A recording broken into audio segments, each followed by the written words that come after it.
আসসালামু আলাইকুম। মানে আমরা আ সূরা ফাতিহাটা প্রতি নামাজেই পড়ি। খুব কম মানুষই আছে হয়তো আমরা এটা অর্থসহ পড়ি।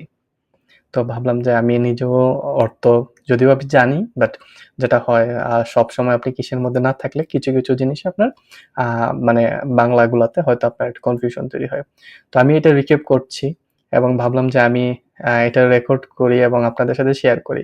যদি এইটার উছিলায় আপনারা অনেকে এটার অর্থটা মাথায় নিতে পারেন এবং যদি নামাজ পড়ার সময়টা মনে করে অর্থ বুঝে যদি নামাজ পড়তে পারেন, দেন নামাজের কোয়ালিটি অন্যরকম হয়ে যাবে ইনশাআল্লাহ।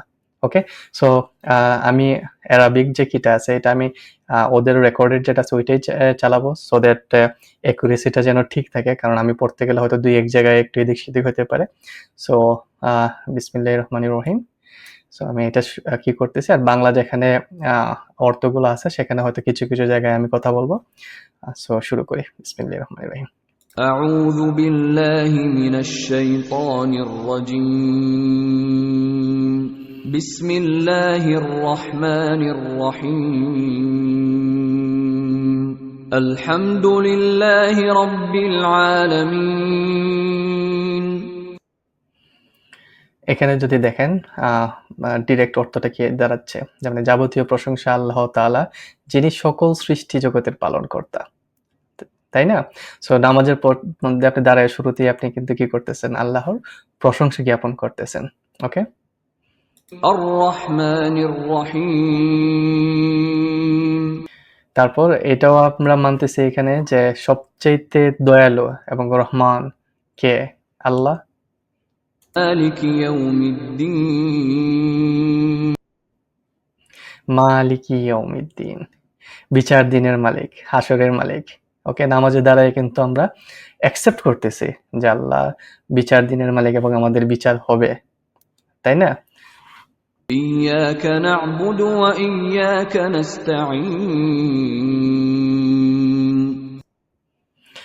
দেন আমরা আল্লাহকে বলতেছি যে আমরা একমাত্র তোমারই ইবাদত করি এবং শুধুমাত্র তোমার সাহায্য প্রার্থনা করি। এটা যদি কেউ মন থেকে ফিল করে যে আসলে আমরা কার ইবাদত করব আর কার কাছে সাহায্য চাবো? সাহায্য কি আমরা নরমাল র‍্যান্ডম মানুষের কাছে খুঁজবো? অবশ্যই না। আল্লাহর কাছে খুঁজবো, আল্লাহই হয়তো সাহায্য কারো মাধ্যমে হয়তো আমাদের কাছে পাঠাবে। اهدنا الصراط المستقيم এই আয়াতটা আমার সবসময় মাথায় বেশি কাজ করে যে আসলে আমি যদি চাই মানে আমার বাকি জীবনটা কিরকম হোক, এরকমই তো চাওয়া উচিত না? আমার পথটা যেন সহজ হয়। মানে সিরাতাল মুস্তাকিম। পথটা সহজ মানে সরল পথ যেন হয়। صراط الذين أنعمت عليهم غير المغضوب عليهم ولا الضالين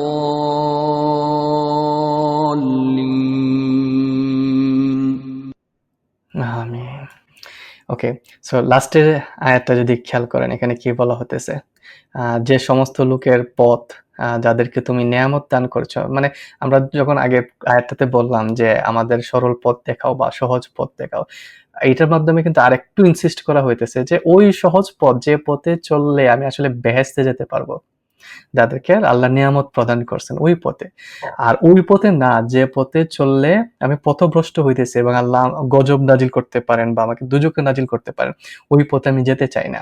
তো এটা পুরাটাই কিন্তু একটা অনেক স্ট্রং দোয়া এবং আমরা প্রতি নামাজে এটা পড়ি। জাস্ট হয়তো অনেকে অর্থ বুঝে পড়ি না। সো চেষ্টা করি অর্থটা বুঝে পড়ার।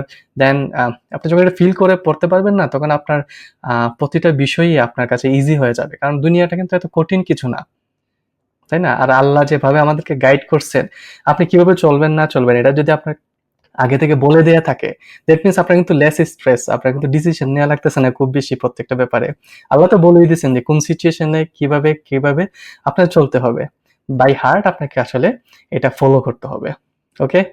আল্লাহ হাফেজ। আর দোয়া করবেন দেশবাসীর জন্য, সবার জন্য যেন এই পরিস্থিতি আমরা ওভারকাম করে ফেলতে পারি এবং মানে দেশটা যেন সুন্দর হয়। ওকে? আল্লাহ হাফেজ।